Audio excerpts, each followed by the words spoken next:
Let's see. Next up, I actually have something that is actually coming out, Rachel.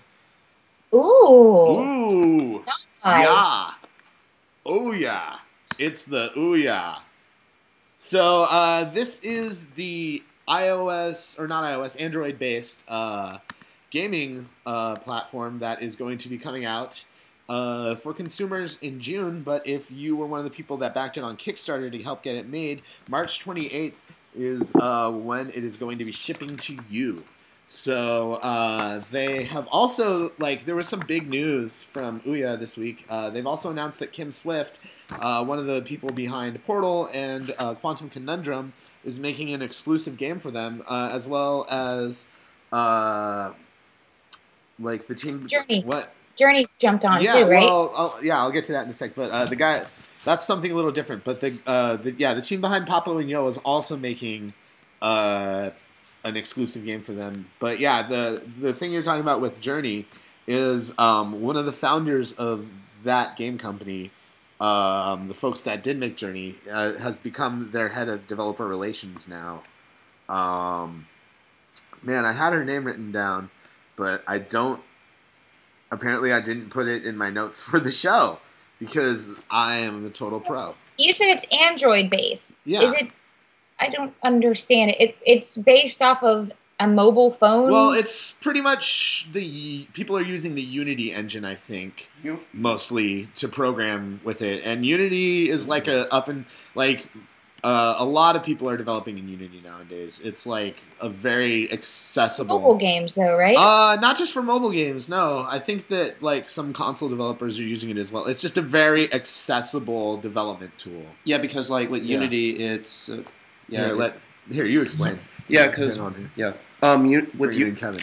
because thing is with Unity, like it's been around like for a few years now, and I like one of my old professors, Amir, like he actually worked for the company for a little bit, but like you can use it for console games, you can also use it for mobile game development. It's actually pretty accessible. I like it because it's also accessible. There's a free version, there's a pro version. It's actually pretty cool. Like you can make anything with it. So There you go.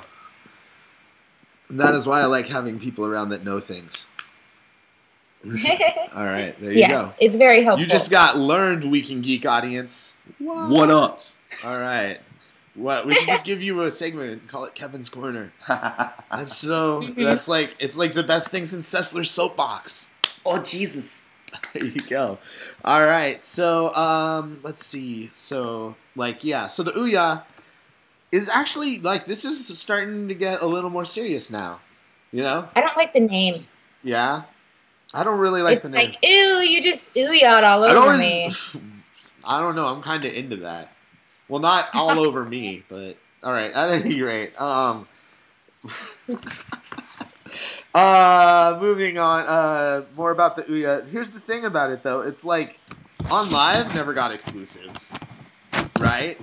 And like people actually paid to have this made. Like they went to their target audience and said, "Hey, you want an Android-based home console? Like, give us the money to do it, and we'll make it." So like.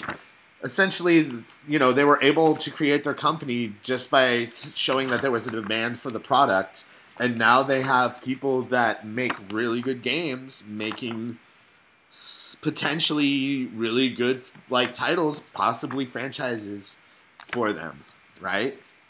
Like that's like a little more like getting your foot in the door. I don't know if they're ever going to be on the same level as like a PS4 or an Xbox 360. But I think that there's definitely a casual market that this is going to appeal to when they see that, oh, I can play games like Angry Birds on this thing, and it's only like $100 or whatever, and I don't have to like spend an ass ton of money on, and the games are definitely going to be cheaper for it as well. So, I mean, I think it's got a lot going for it there. Do you? I think it's going to You tank. think it's going to tank? See, Yeah. I don't know. I mean, how are they going to tank? They've already like most. How many different consoles do I need? Plus, I have Steam and I have all the other consoles, and no, I don't think it's going to do well. I think Steam is the big point there. I think like that is their biggest like hurdle to overcome. so to speak. But I don't know if they're necessarily going for the same audience that Steam goes for. I really don't think that they're targeting that they necessarily have to target a core gaming audience. I think that there's a casual market that's already playing the type of games on their phones that they would be playing on this that it might interest. Does that make any sense? I guess. I don't know. Maybe that's just me.